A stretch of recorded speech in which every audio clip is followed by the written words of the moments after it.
राजू आज बहुत खुश था क्योंकि उसकी जेब में आज पूरे 200 रुपए थे। उसे विश्वास था कि इन 200 रुपए से गीता के लिए फ्रॉक, मिठाई और फुलझड़ी का डब्बा आ जाएगा। पिछले दिनों मम्मी बहुत बीमार हो गई थी तो उनके इलाज में बहुत सारा पैसा खर्च हुआ था। एक दिन जब राजू स्कूल से घर आया तो उसने अपने पापा को मम्मी से कहते हुए सुना था। पापा कह रहे थे, पैसा तो नहीं है, बच्चे दिवाली कैसे मनाएंगे? तब मम्मी कह रहे थे, कर्ज लेकर दिवाली मनाना ठीक नहीं। मैं राजू और गीता को समझा दूंगी, तुम चिंता मत करो। तब से राजू ने सोच लिया था कि वह भी पापा से किसी चीज की जिद नहीं करेगा, लेकिन वह जानता था कि उसकी छोटी बहन गीता नई फ्रॉक और फुलझड़ियों के लिए जरूर रोएगी। एक दिन राजू बाजार गया। वहाँ उसने रंग बिरंगी कंदील बिकती देखी। तभी उसने सोच लिया कि वह भी कंदीलें बनाकर बेचेगा। उसके पड़ोस में रहने वाले रहमान चाचा भी कंदीलें बनाकर बेचते थे। उसने भी रहमान चाचा से कंदील बनाने की विधि सीखी। उसने रहमान चाचा से कहा कि वह भी उनके घर पर बैठ के कंदील बनाएगा और रहमान चाचा भी तुरंत तैयार हो गए। उसने अपने गुल्लक से पैसे निकालकर कागज आदि कंदीलें बनाने की सामान खरीदा और रहमान चाचा के घर पर बैठकर कंदीलें बनाने लगा। उन कंदीलों को वह महेश अंकल की दुकान पर बिक्री के लिए रख आया। उन कंदीलों को बिक जाने पर वह दोबारा कागज आदि सामान लाकर कंदीलें बनाकर बिक्री के लिए दे आता था। इस प्रकार उसने 200 रुपए बचा लिए। वह कंदीलें बनाकर बेचता था।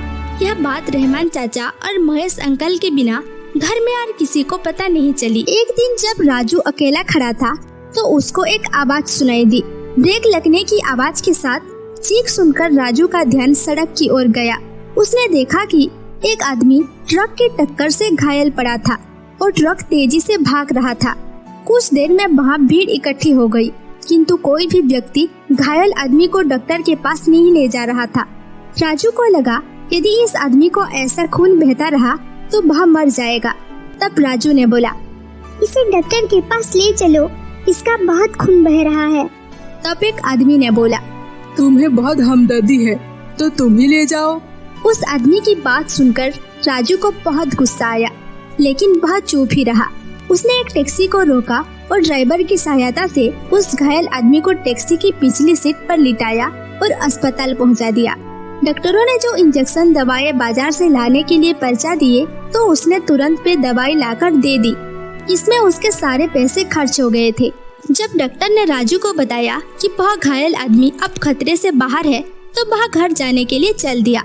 उसके पास इतने पैसे नहीं बचे थे कि वह बस से घर पहुंचता। राजू को दुख था कि इतनी मेहनत के बाद भी वह और उसकी बहन दिवाली नहीं मना पाएंगे, लेकिन किसी की जान बच गई, इस बात का संतोष भी उसे बहुत था। एक दिन राजू कमरे में बैठ के पत्रिका पढ़ रहा था। दिवाली की खरीदारी के लिए मोहल्ले के बच्चे बाजार गए हुए थे। राजू का दोस्त सुरेश पटाखे खरीदने चलने के लिए उसे बुलाने आया तो उसने मना कर दिया। उसने सोचा कि वह घर के बाहर नहीं निकलेगा। तब उसकी छोटी बहन गीता आकर कहा, भैया भैया चलो, पापा तुम्हें बुला रहे हैं। बैठक में राजू ने देखा पापा किसी से बात कर रहे थे। उस आदमी के सर पर पट्टी बंधी हुई थी। उसे देखते ही उसके पापा बोले, देखो राजू, तुमसे मिलने कौन आया है? वह व्यक्ति घूमा तो राजू ने उसे पहचान लिया। वह वही आदमी था जिसे उसने अस्पताल पहुंचाया था। तब उस घायल आदमी ने कहा, बेटे, तुमने तो सच्ची दिवाली मनाकर मेरे जीवन में उजाला कर दिया। अब मैं तुम्हें दिवाली की शुभकामना देने आया हूँ।